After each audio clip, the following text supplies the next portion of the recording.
Okay, well, this is going to be PD 120.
N6PGQ, I have good copy here, very few pixel pops.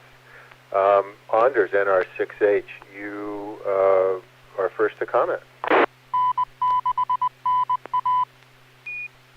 So this is funny because this is a shack picture. I also received a really good copy, very few disturbances. Colors are maybe a little faded, but good copy in general and decent resolution. Yeah, a shack picture, and the funny thing with that is that we haven't sent many shack pictures as long as I've been on this net, and I was actually considering sending in a shack picture today, but instead I updated my QRZ page, so if you want to see my shack, you can go there. But this is a really nice shack here. We see a corner desk with a computer on the left. Actually, there is an Apple something in the corner there, and a real computer right next to it, I think. And then we have a very modern type of white light thingamajig there with some kind of display at the bottom. Looks very interesting what that does. And then a whole bunch of radio gear of all kinds, at least 3 or 4 or 5 radios, I think. I can't really identify them. The resolution is a little weak for that. And then there is this interesting plexiglass cube out on the right-hand side of the desk that looks like some kind of Morse trainer, Morse key thing, maybe. Nice boom mic, screen showing some kind of waterfall, and yeah, nice shack. Got a view also out the window there. Love that. I'm facing the other way in my shack, so I don't have a window in front of me. And then there is a blue footstool under the corner desk there that looks like it's very much in the way. I would like to get rid of that because that's where my feet would be, and I have very large feet. So, anyway, nice picture. Love to hear more about the story behind it. NR6H, back to net. Thanks, Anders. NR6H, KN6QNJ. Now I'm tossing it to Joel, AI6DG. big, heavy-duty, linear, maybe Astron power supply on top of the blue stool underneath the desk. 2 keys on the extreme right side of the desk. I'm guessing it's an iambic with a plexiglass cover, and a straight key to the left of that, with it looks like an ARL band plan cheat sheet underneath the straight key. Nice time of day, looking out the window, nice view.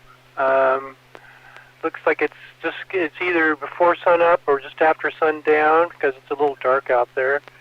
Various rigs. I think I see a signal link on the second shelf on the extreme right because it's a 3-tier. You got the desk service, first shelf, second shelf. And yeah, this don't have resolution really to identify, but we've got quite an array of rigs there. I mean, 1, 2, 3 transceivers of some kind with lit up displays, a couple of maybe power supplies on the left underneath the white weird shaped lamp, the world map on the wall off to the left so that when someone says they're from somewhere you can look it up and figure out, well, where's that? Ham radio is a good way to learn geography as you're searching for entities going towards your DXCC. You find out just where a lot of places are. I was thinking that was a desk light on the right, but that's a microphone on the corner and sticking out with the cable going along the arm. 2 keyboards, one extreme right, extreme left, 2 laptops. I don't know if it's an Apple or not. Yep, lots of playthings, lots of ways to spend your time, lots of time having fun and learning more. Oh, and there's a foot pedal on the floor, dead center, extreme lower. Back to net AI6DG. Joel AI6DG, KN6QNJ. And the other thing that I notice is that the L-shaped desk is smartly spaced away from the wall so you can get back there to all those coax cables and other wires which I'm picturing are hanging back there. Bob, N6PGQ, go ahead. Okay, well, I don't know how detailed you want me to get.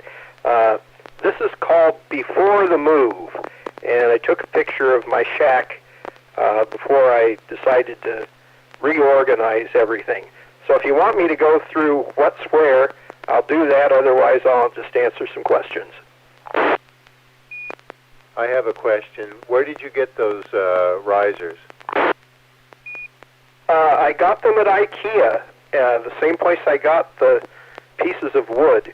And they sell ones that are fixed size, and they also sell ones that screw in and out, and so you can make them however high you want them.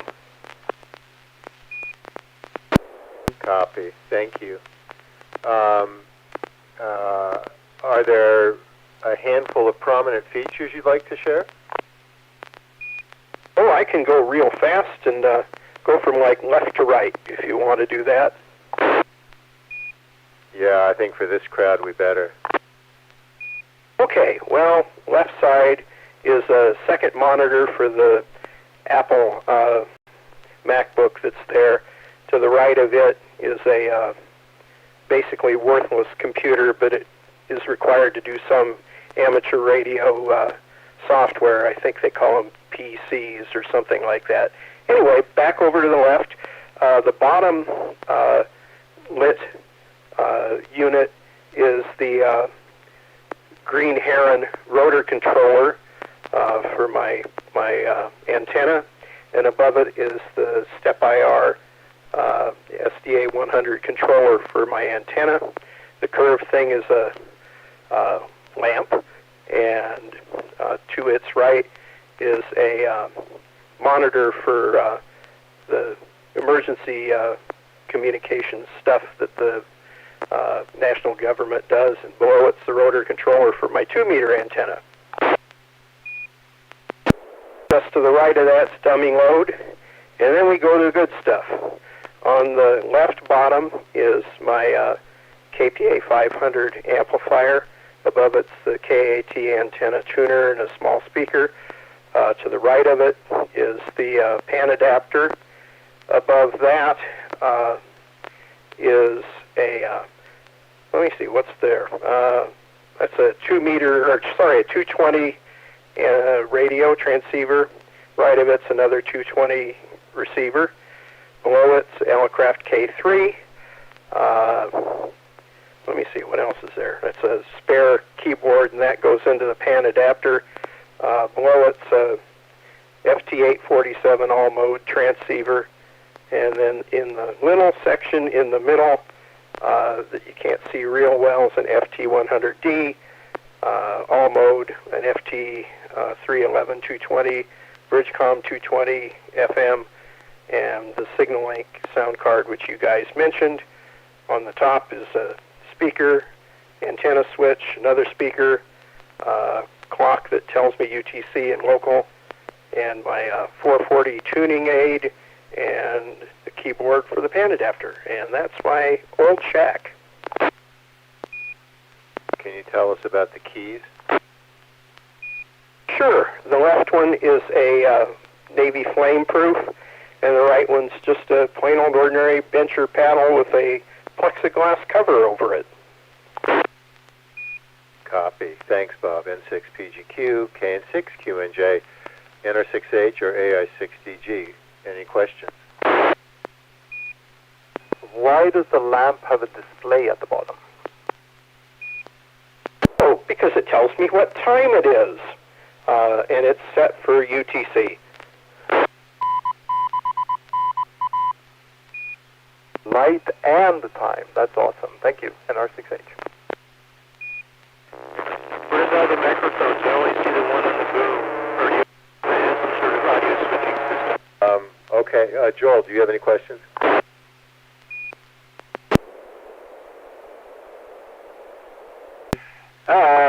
Where's the microphones? Or I only see the one on the boom. Or do you have an audio switching system for them all the transceivers to that one mic? No, they're kind of all strategically piled on top of the radios. So if you look at the pan adapter real carefully above it, you'll see what kind of looks like a smile. Well, that's the antenna cable coming out of the 220 radio. The others are kind of just tucked back on top of other things. And I wanted to kind of clean it up without having mics laying all over the place. So, yeah, they all have their own unique microphone. There's no switching system for any of it.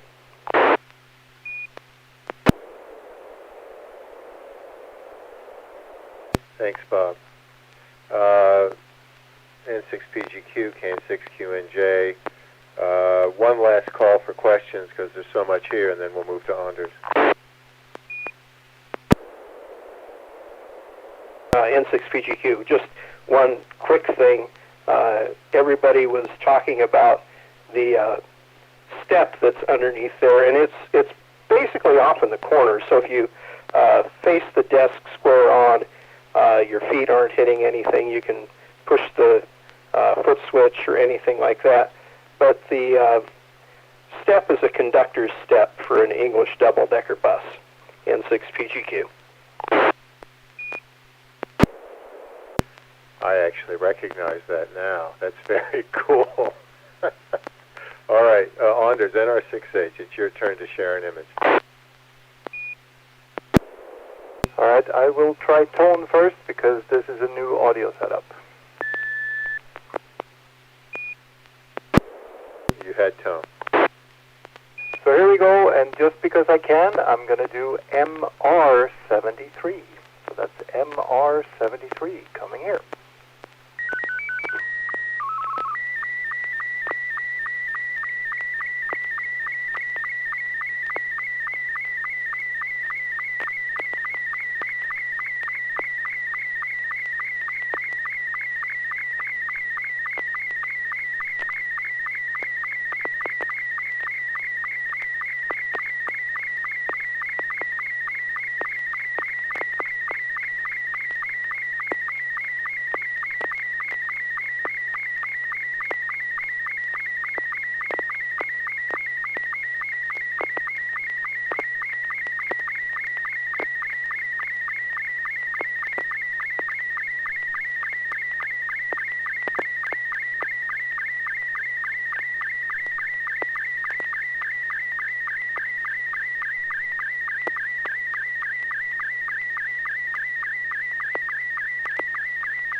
NR6H, KN6QNJ.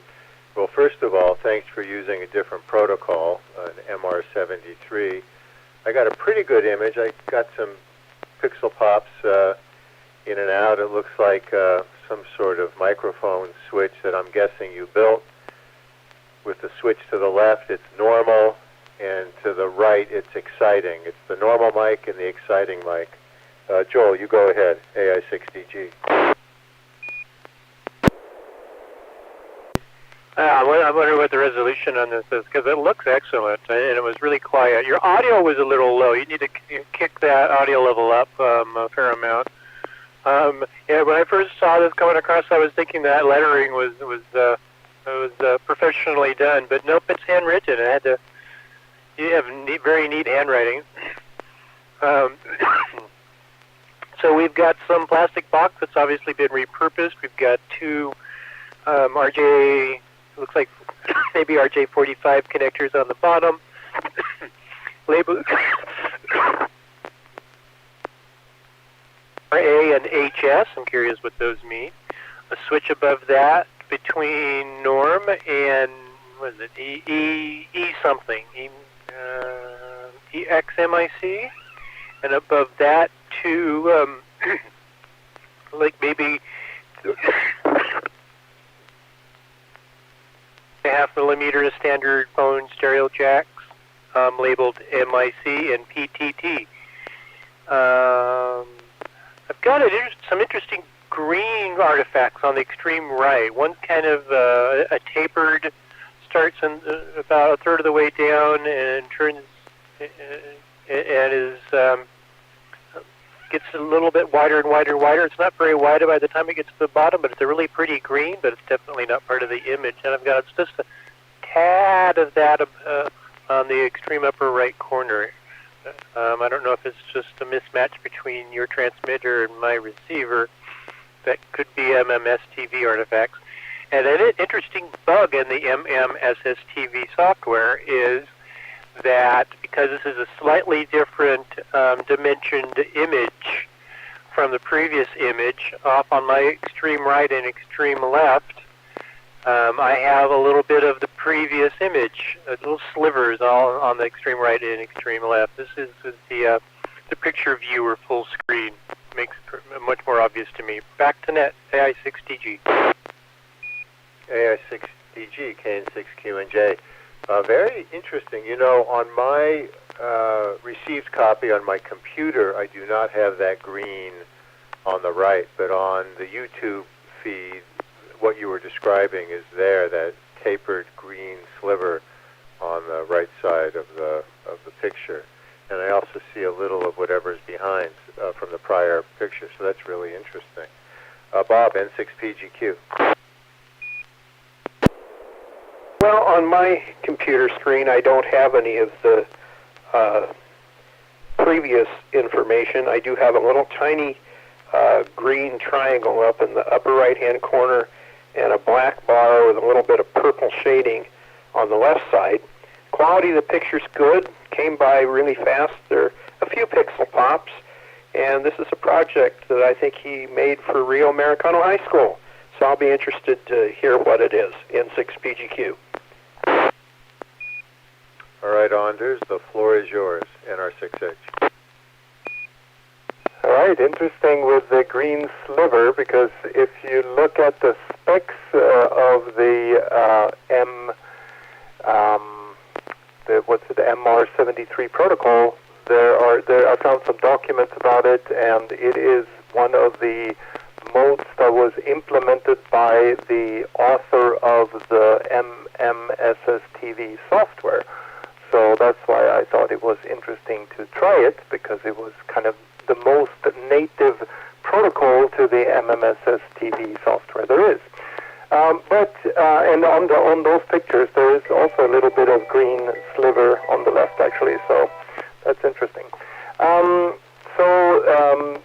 for the content of the picture here, that is a little project of mine in order to try to patch in an external microphone and a push-to-talk pedal to the Zygu X6100 radio. So I figured that it would be nice to have a headset with a headset microphone and a push-to-talk pedal, being able to plug that into the X6100 radio, and that's why I built this little thing. So this simply just the RA there, that goes to the radio. That's just a straight RJ45 cable that goes straight to the radio, and the HS stands for handset. So that would go to the normal handset mic that goes with the radio, and the idea was to be able, with the switch, to switch between the internal, the handset microphone or the headset microphone. That was my idea. And what's interesting with this is that it almost worked. As long as the handset is not plugged in, the handset mic is not plugged in, this thing works perfectly. It push-to-talk works and the microphone works great.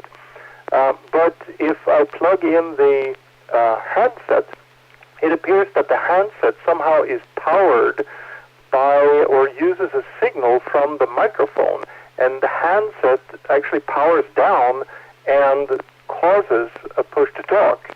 So as soon as I flip this over to the external mic, the radio goes into transmit. If the handset is plugged in. If I unplug the handset, it works exactly like I need it to. So I don't know, maybe it's half a success. I need to research why that is and see if there's some design quirk in the handset that they did, that Zygo did. But other than that, this works with an external mic and a external push-to-talk. So, yeah, and the box is just one of those little wall-mounted, surface-mounted RJ45 jacks, so out of the shelf, so nothing special. So I just ripped out the internals and redid all the wiring, so that's what I did. So that's what this is. Thanks for staying with me on trying MR73. Looks like it works, kind of, so interesting. Thanks so much. NR6H, back to net. Thanks, Anders. NR6H, KN6QNJ. N6EMF, Wilson has just joined us on YouTube, so he's observing. Joel, comments or questions for Anders?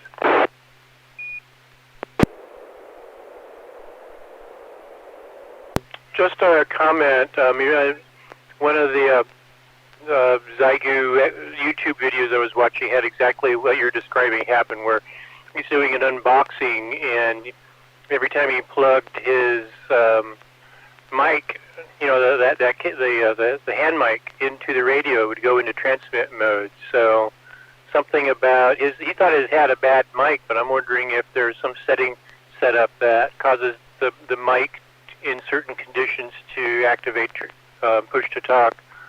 That sounds an awful lot like what you're describing.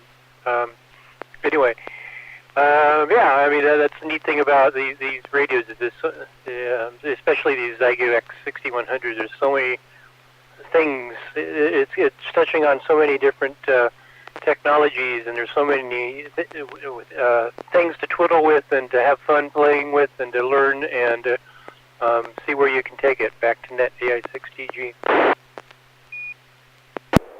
Thanks, AI6TG. N6PGQ, any questions for NR6H? Well, you guys pretty well covered it. I don't know, maybe just something you can throw out. Some of the microphones require phantom power and some don't, so you may want to check to see if there's a voltage going to the mic element. N6PGQ. NR6H, go ahead and comment. Yeah, Roger that. There is one of the pins is an 8-volt output of the radio, and I'm just passing that through, so I'm not touching that wire. The only thing the switch does here is to switch in and out the mic. So I was a little surprised that had that effect, but yeah, I'll dig around. This is a new project. I put it together to this just before the net here, so I've only had a few minutes to play with it. But I'll definitely use internet and Google and YouTube and learn. That's how we do it these days, right? So anyway, thanks so much. NR6H, back to net. Thanks, Anders. NR6H, KN6QNJ. And now we toss it to Joel, AI6DG, for an image.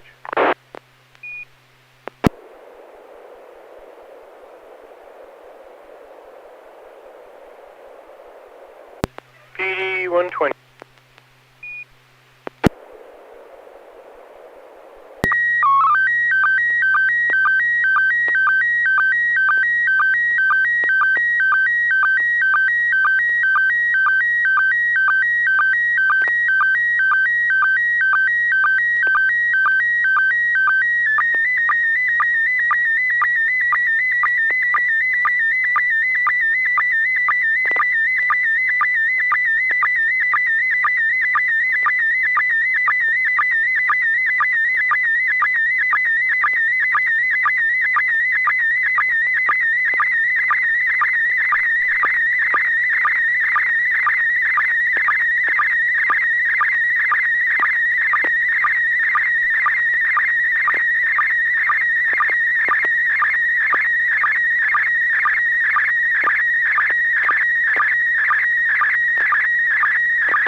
AI6DG, I got good copy, just a few pixel pops. I'll toss it to Bob, N6PGQ.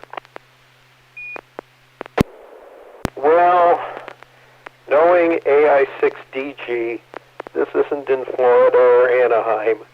This is probably, Euro Disney, or I don't know if they have a Disneyland in Japan or anything like that. But that looks like a picture of Walt and Mickey in a little central area with some flowers around it.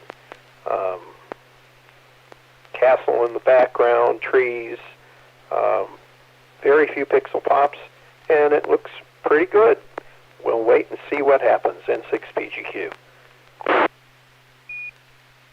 Thanks, Bob. NR6H.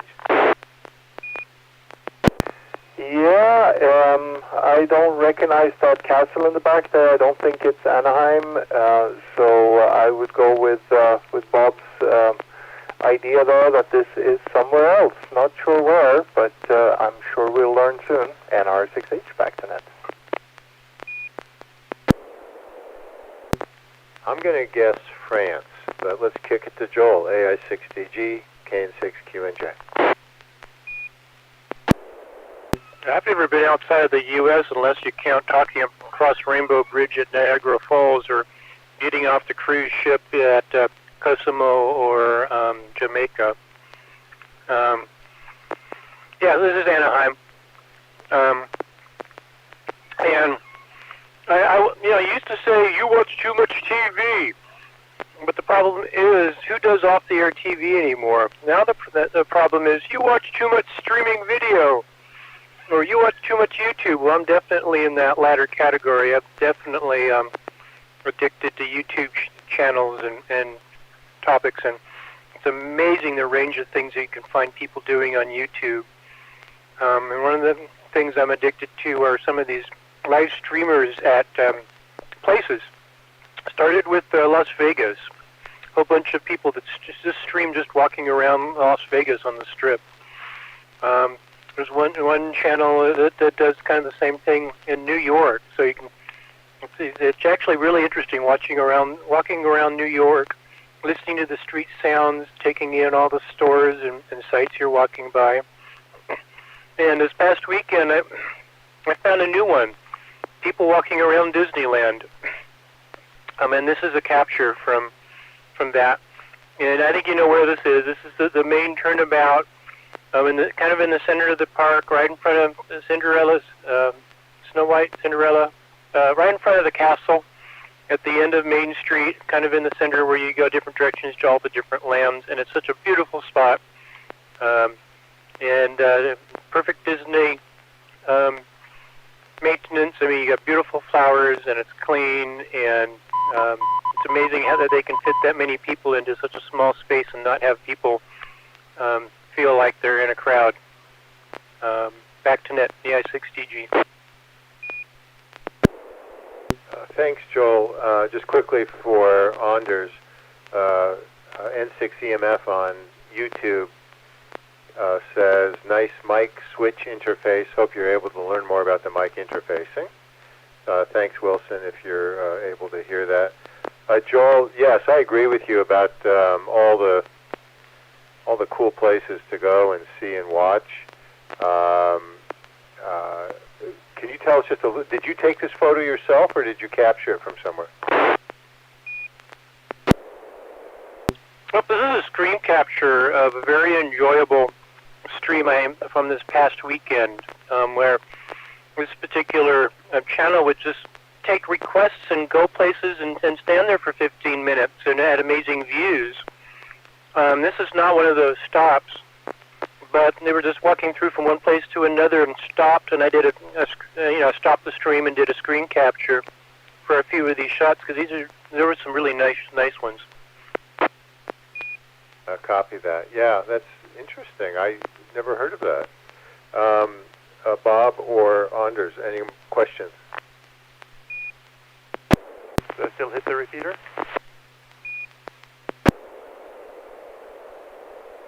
NR6H, can you repeat?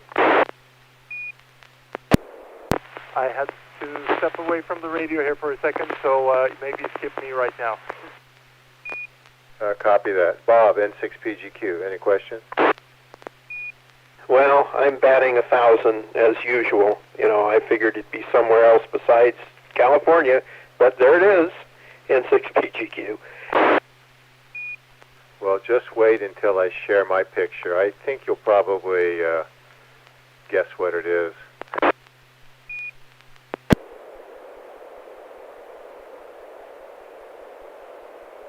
Joel, any other comments on your picture before I send mine?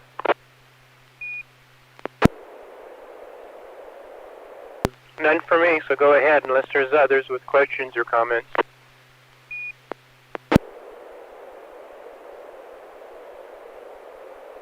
Okay, in honor of Anders' discovery of MR73, I'm going to try MR73. Here we go.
Bob, I'm going to let you go first, N6PGQ.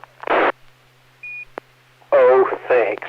Well, it looks like, obviously, a straight key, and my guess, as usual, it sometimes is way off in left field, is that someone has 3D printed a straight key.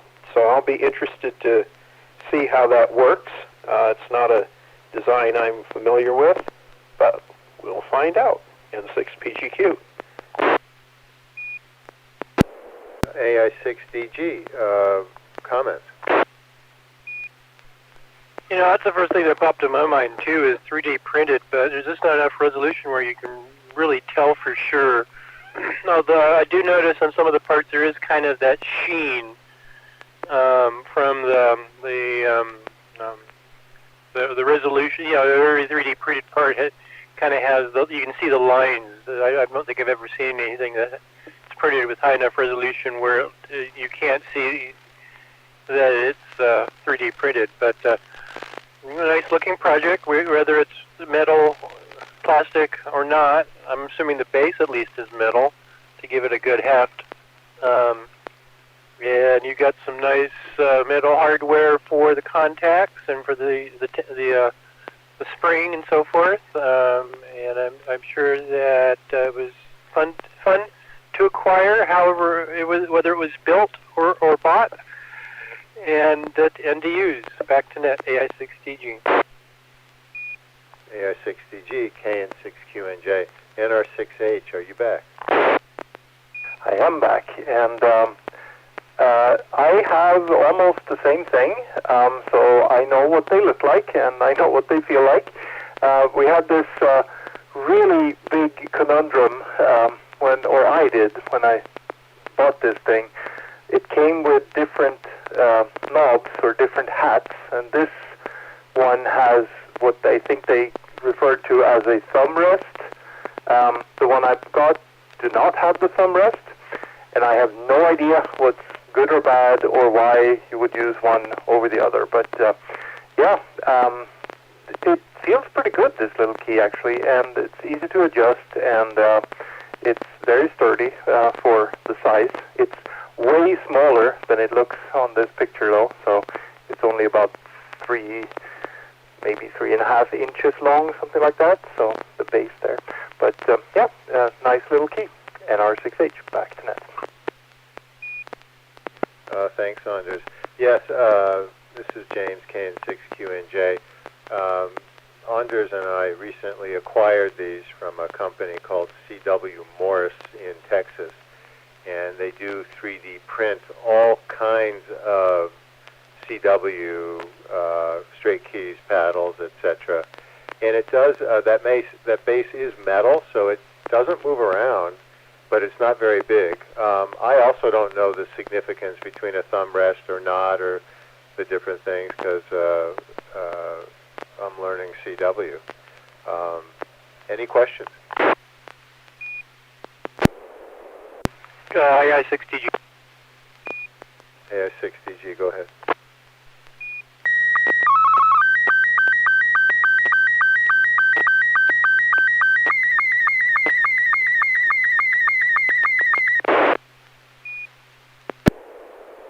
Joel, sorry, I was waking up my computer and I accidentally hit the transmit button. Go ahead. Yeah, I was about to say, hey, that wasn't me. So where was I? Thumb rest. Is that what you're calling a thumb rest? The little flat surface that's underneath the top of the knob? Affirmative. I wonder if that might be so that you can grab it more firmly, so that you've got up and down motion ability on it. Meaning you can push and pull. Yeah, I'm not sure if you would want to do that or not, or maybe it's just to give it a better feel.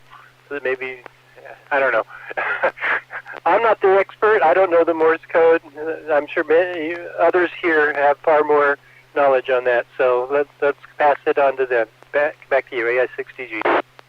AI6DG, KN6QNJ. Bob, you're probably a Morse code aficionado. You had 2 keys at least in your shack. What's your comment about the different knobs for straight keys? Well, the knob that has the hockey puck on it, usually people will put their thumb and the middle finger on the hockey puck and then their first finger on the top of the key, and it helps to allow you to send using your wrist instead of just your fingers. A lot of people prefer that than the standard just small top key top N6PGQ. I guess that makes sense. Anders, any comments or questions? No, I think it's probably a preference, personal preference. My comment would be that one thing that I haven't touched many nicer keys. I've just played with the really cheap ones, and I'm not sure about how much force you're expected to push the key down with. I kind of had the idea that I wanted to make it super light, so anything more than a postage stamp would push it down. This key is very hard to adjust to that level. It does have a pretty stiff spring that pushes it back up again. Yeah, I would assume that it's a lot of personal preference here, and yeah, don't really understand the difference between what matters when you do this for a long time. I only do it for 20 minutes at a time, so I have no idea, but it's interesting to learn. Thanks for any hints or tips or insights. N6NA back to Net. Bob, what Anders and I are both asking you is, what is the next key we should get that would make us better at this? Oh boy, it's all personal. You're able to work real well with a J38 key. Most people suggest that you learn with a straight key first. That way you get your timing down and you aren't counting dots and dashes, with a paddle or with a bug. So start with a fairly decent straight key. J38s are fine, and then you can go spend lots and lots and lots of money on historic keys or Bengali keys or any of those kind of great things. Some of the people to talk to would be the people in the Samuel Morse Club. They meet on the first Thursday of the month, so you can always drop into their meetings and get an education in N6PGQ. Thanks, Bob. KN6QNJ. Where can we get a J38 key? The internet is your friend. They made millions of them. You'll find one used. Just, kind of look at the condition of it, or go to the next ham swap. There'll probably be 2 or 3 of them on tables. Copy that. Thanks. Anders, any more questions? No, it gives me a thing to look for on a hand swap. So that's awesome. That's awesome. I'll definitely do that next time. So I'll look for 2, James. So you buy 2, I'll buy 2, and then we have more to spare. Thanks. And N6NA back to Net. Between 4, we can clean them up real good, I think. Bob Wilson, N6EMF, who's been watching on YouTube, gave comments about your photo about your shack. He also said he went to IKEA on Sunday looking for similar risers and wound up just buying a cup of coffee for the road. So I'm not sure if you're watching that on YouTube, but I just wanted to share that. Any other comments or questions before I close the net?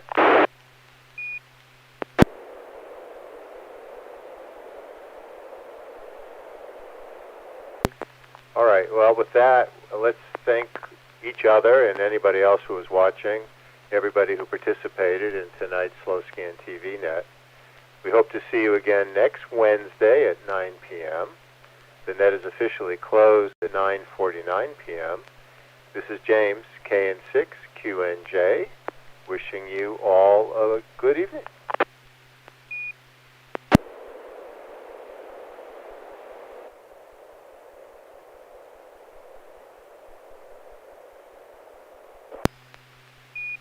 Oh, you're welcome, Carol. I hope you feel okay, and I hope you're healing well from your surgery last week. So let us know if you need anything.